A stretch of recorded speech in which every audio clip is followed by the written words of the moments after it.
Izindaba zehora lesikhombisa sikwethulela zinabukhoma ekomkhulu le-SABC e-Auckland Park eGoli nazi izinohlonze kusihlwa nje. General Shibiri was firstly trying to find out what evidence we had that linked the suspects to the murder and how strong our case was at the time. Namhlanje ikhomishana eholwa ijaji eselathatha umhlalaphansi uMbuyiseli Madlanga ibilalele ubufakazi esithe obumayelana nokubulawa kwalowo wabeunjiniyela uArmand Swart etulweni okusolwa ukuthi lacijwa uKatiso KT Molefe nosanda kukhululwa ngebhayili. There is no direct evidence that links him to it. Nona friend herself said in open court, she said there's no smoking gun here. Sigodliwe isinqumo enkantolo ephakeme yaseGoli esicelweni sikasomabhizinisi uVusimuzi Cat Matlala sokwedlulisa isinqumo sokuchithwa kwesicelo sakhe sebhayili enkantolo yemantshi yase-Alexandra. This bilateral, which has been long overdue in COSATU House.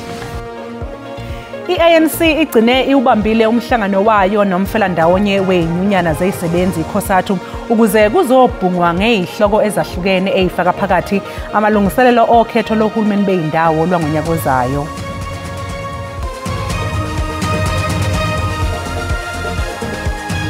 Mbukeli sikubingelele sikwamukele indaba yenza kusihlwa igama lami nguNoxolo uMamtshali wakwaMwali ihlaba ngaleli mhlophe qwa sibonga kakhulu ukuthi uhlanganyele kanye nathi namhlanje kusihlwa.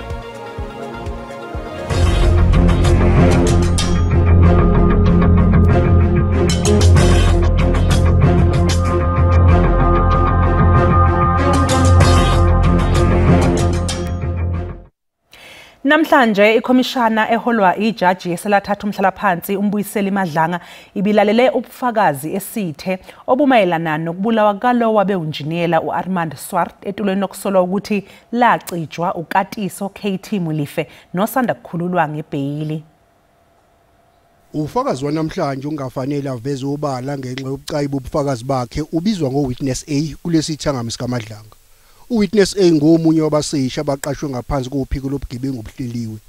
Utshele ikhomishana ukuthi ongumphathi wakhe uMajor General Richard Shibiri uke wazama ukugxambukela uphenyweni ngokubulawa kukaArmand Swart.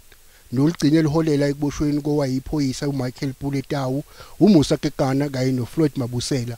Okunezinsolo zokuthi umyalelo wawukhishe uKatiso Molefe ukuthi kubulawe uSwart. I left that meeting feeling that General Shibiri was firstly trying to find out what evidence we had that linked the suspects to the murder and how strong our case was at the time. And secondly, to bait us to see if we could be influenced, hence the reference to the envelopes being available. uSwart washawa ngoyaba lwezinhlamvu ngesikhathi edutshulwa ngombasa wanyakenye esigamekweni okusolakala ukuthi sasihambisana nethenda yenkontilaki yakwaTransnet. Uwitness A uchaze ngokuthi weyamaniseka kanjani uMolefe nendawo yesigameko lapho kwabulawa khona uArmand Swart. Michael Puletawu received a call from Mr. Katiso Molefe on 11:38, and then the duration of the call was 119 seconds. And then Michael Puletawu makes a call to Molefe at 11:43, which was a duration of 14 seconds. And then Michael Puletawu arrives at Molefe's house in 12:16 minutes. Uwitness A uzoqhubeka nokwethula ubufakazi bakhe kusasa.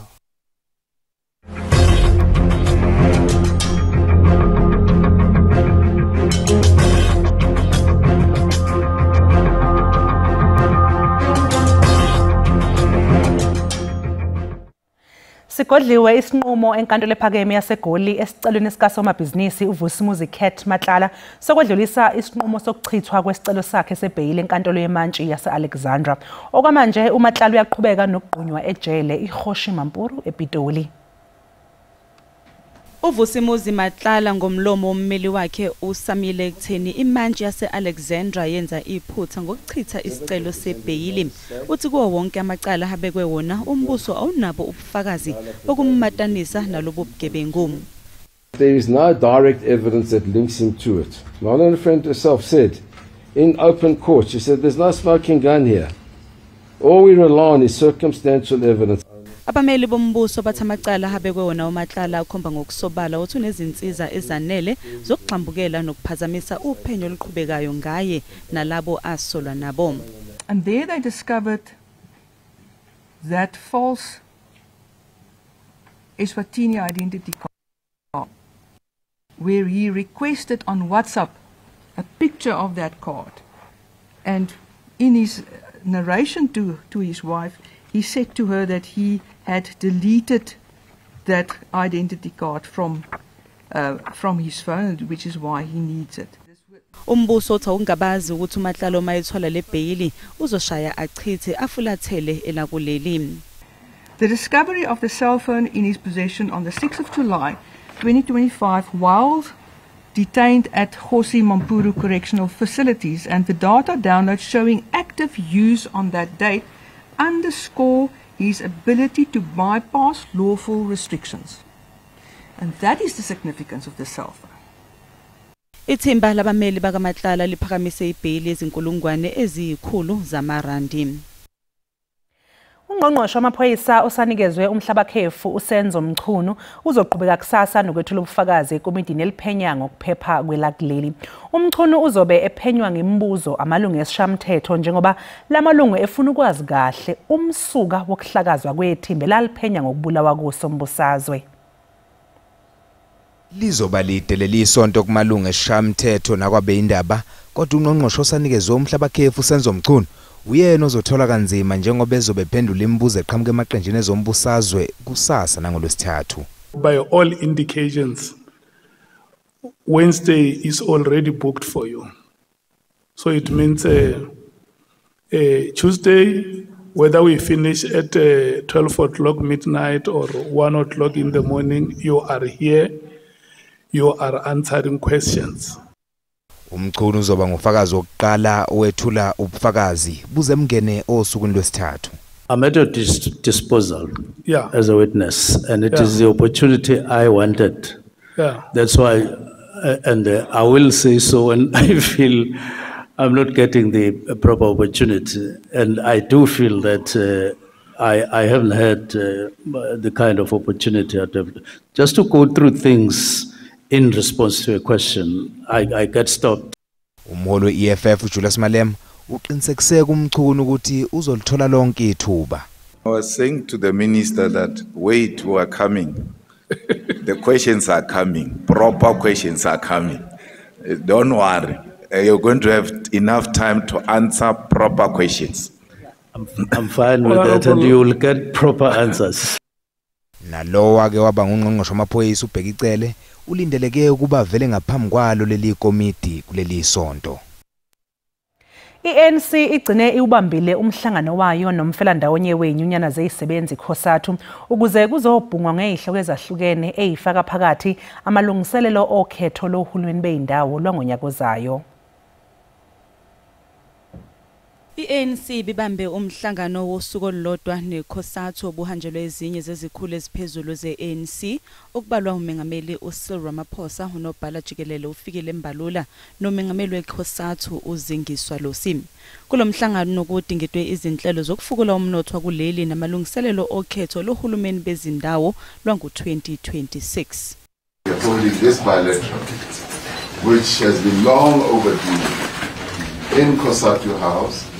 And we are welcomed by the officials, or office bearers as they call them in Khosathu, national office bearers of Khosathu. We are truly honored to be welcomed in this way. Phezu kwalokho iANC ifuna uqinisa ubudlelwano bayo neKhosathu kakhulukazi ngemumva kwesinqumo sedlela ndawonye SACP ekhethe ukungenela ukhetho lohulumeni bezindawo lwango-2026. We are here at Khosathu House. Both the substance and the symbolism of renewed efforts at strengthening the revolutionary alliance that we've enjoyed over the many decades of struggle. It's a chance for us to reflect on the state of government, state of public services, municipal services. How can we improve them? How can we really help deliver that better life for working class communities? It's a chance for us also to raise concerns about the performance of the economy. a high unemployment rate, high poverty rates. What can we do to protect vulnerable businesses? What can we do to give more relief to workers, to create jobs, to get the economy moving? Phakathi kwezinye izinto bezidingidwa iANC ifuna ikhosathu iyeseke ezinhlelweni zokwakha amathuba omsebenzi nokulungisa isimo somnotho. Umengameli we-African National Congress uCyril Ramaphosa uhloniphe isishoshovu somzabalazo uDokotela uHlowu Chulu ngendondo yesithwalandwe njengoba ehlanganisa iminyaka eyikhulu ephila. It is an honor, even for me, to be able to give a person who has reached 100 years this great honor, who has reached 100 years, still loyal to the ANC, still in love with this organization that he joined many years ago, that he has continued to love, to serve, and to honor. And much as we are going through difficult times, for us as an organization, we really feel encouraged. We feel our spirits lifted when we honor Dr. Chulu, because he's one of those veterans of the ANC who not only sacrificed a lot, but whose life is a clear lesson. I'm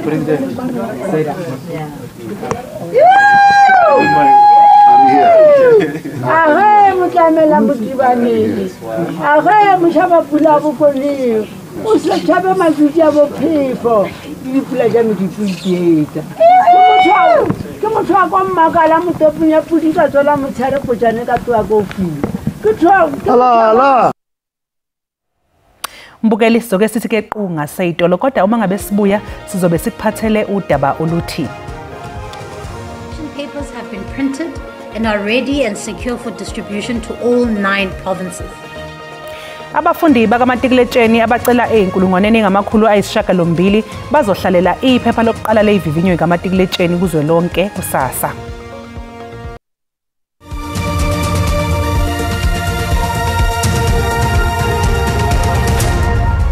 Sikubingelele sikwamukele uma ngabe usanda kungena odabeni oluphambili besibike ukuthi namhlanje ikhomishana eholwa ijaji eselathatha umhlalaphansi uMbuyiseli Madlanga ibilalele ubufakazi esithe obumayelana nokubulawa kalo wabewunjiniyela uArmand Swart. Khumbula mbukeli ukuthi lezi indaba zatholakala ku YouTube na ku SABC Plus, ungena kuzo uyicinge ngamagama athi SABC izindaba. SABC ikusakazela bukhoma ingqungquthela ye-G20 SA 2025. Imeya yomkhandlu dolobha iGoli uDada Morero uthi uhulumeni wakhe usebenza ngokuyikhandla ukubuyisela isithunzi kanye nenhlanzeko enkabeni yedolobha. uMorero uthi yize isibonakala inqubekela phambili kepha ukuhweba ngokungemthetho kungezinye zeyinselele eyisaqhubeka. Whilst we accept that progress has been made, however, there are still challenges of illegal trading and obstruction of public spaces, which still persists within the city. Therefore, our enforcement operations will therefore continue and should not be seen as a punitive measure, but as a restorative measure to ensure that we can maintain safety and law and order within our city. We are committing ourselves to the maintenance of law and order.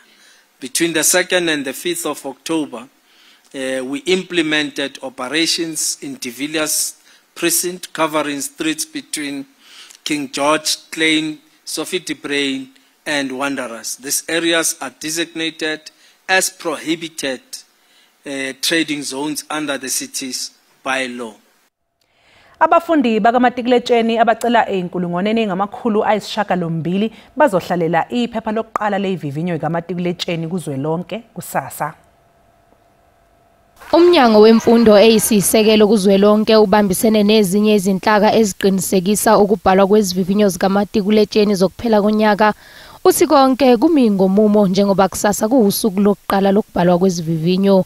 Ukwahube uthi zonke izinhlelo ziqinisekisiwe kanti nokuhanjiswa kwamaphepha kuzoqashwa ngesolokhozi. All question papers have been printed and are ready and secure for distribution to all 9 provinces. Provincial education departments have audited and their printing and packing sites, while both provincial and national departments have verified every storage facility.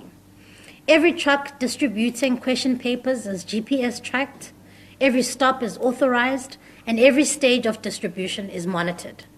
Kusenjalo izikole ezimbili zamabanga aphezulu zase-Alexandra okuyi-Real Ukhele kanye ne-Alex zithi sezikulungele ukuqala izivivinyo futhi zinethemba lokuthi zizokwenza kahle kakhulu kulonyaka.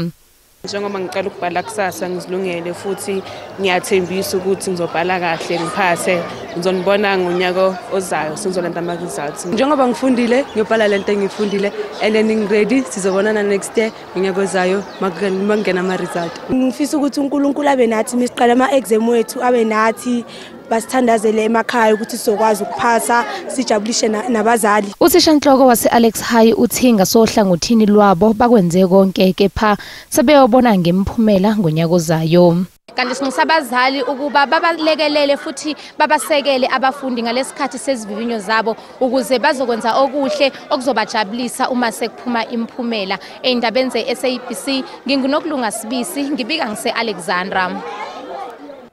Kusenjalo iziphathimandla zezemfundo KwaZulu-Natal zithi konke sekumi ngomumo ngaphambi kokuthi iqale ivivinyo kaMatriculekutsheni kusasa.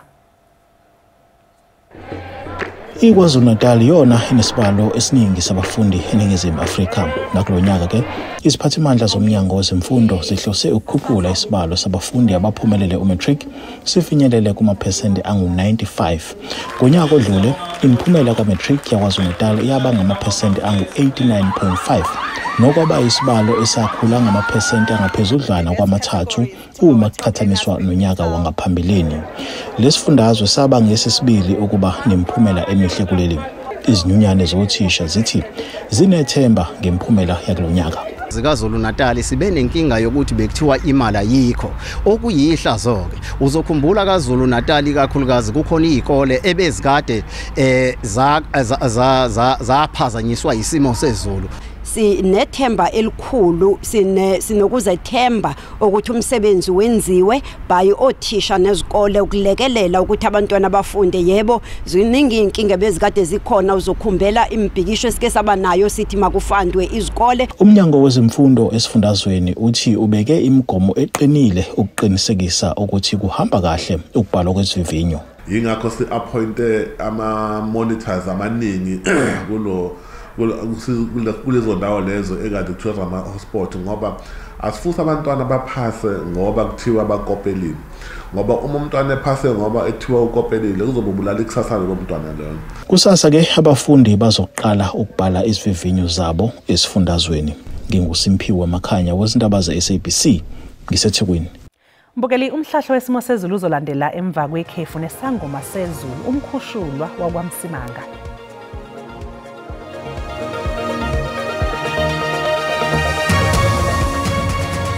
Kwasekwentokozo mbukeli ukuthi siphinde sihlangane njengoba sesisho sithi aqhubekela amathuba athanda ukuba makhulu emvula kakhulukazi ke engxenyeni ezingasenyakatho zimvula nje esithanda ukuba zikhawu siyongena enyakatho eGauteng kanjalo nalapho konodwa singale kwaloko enkabeni angathanda ukwehla nje amathuba bemancane ungena eMpumalanga kanjalo nalapho KwaZulu-Natal sisho sithi entshonalanga phansi amaphaphu ngoba lingaqhubeka nokubalela kulozo ndawo sihlabele phambili siyobheka osukwini ke lokusasa sikusho ngokungena amahloni ukuthi ke ayehla amathuba emvula njengoba ke asemancane mawungena kakhulukazi engxenyeni ke esenyakatho uyongena koNorthwest njalo nasengxenyeni esenyakatho Mpumalanga yalapha eNorthern Cape kube imkhamazelo nje kakhulukazi ke eduze kwentaba zokhahlamba uyongena lapha eMpumalanga senjalo indaba sisho sithi solindela inkungu ke maphakathi kwaZulu-Natal uyongena phansi lapha eStern Cape la zobelibalele khona kanjalo nalapha eWestern Cape sihlabele phambili siyobheka amazinga okanye isixwayiso sasebusuku namhlanje isimo singathanda nje ukuthi sibe nomgozi esingaphelezela ukuduma kakhulukazi ke engxenyeni esentshonalanga lapha eNorthwest sibe nokuqaphela ebusuku namhlanje kanti kusasa isimo singabhebhesa umlilo kakhulu ikakhulukazi ke engxenyeni ezilapha ngasentshonalanga sihlabele phambili siyobheka amazinga aphansi ebusuku namhlanje sisho sithi ke kuyabanda ikakhulukazi lapha ku-Sutherland uyongena lapha kwa-Appington nokho akufani nasendaweni ezingasogwini lapha ikakhulukazi eThekwini ko-Richards Bay ngingathanda nje ukuthi lithande ukuthi libe phakathi uyongena endaweni ezimaphakathi eMnambithi kuthi ukubanda kancane kanjalo nokoqoqo ko-Bethlehem kolase-Freystata nokho eGauteng ngingathanda ukubanda uma ungena ikakhulukazi lapha eMelo sisho sithi ke ngophamo Ntlavela ngangivumele ngithi ke ngenxa uguqubala lipholile nje kuzo zonke indawo esenyakatho uyongena eGauteng koNorth West lithi ukufudumala koBloemfontein siye siyongena KwaZulu-Natal lithande nje ukuba phakathi kodwa solinde ukuthi ifudumale lapha koMnambithi koBheville uyongena koMhlabula yalingana koManguza kanjalo nase-Eastern Cape lapha kuKomani kuthi kushisa kancane kuGraaf uyongena kuBeaufort West kanjalo noko-Appington evustile kuyashisa nokho akufani kodwa uma ungena ikakhulukazi ke engxenyeni zakwanyanga kogugu lethu mbukeni ngivumele ngithi ke ngiyayithatha indawo benobusuku obuhle.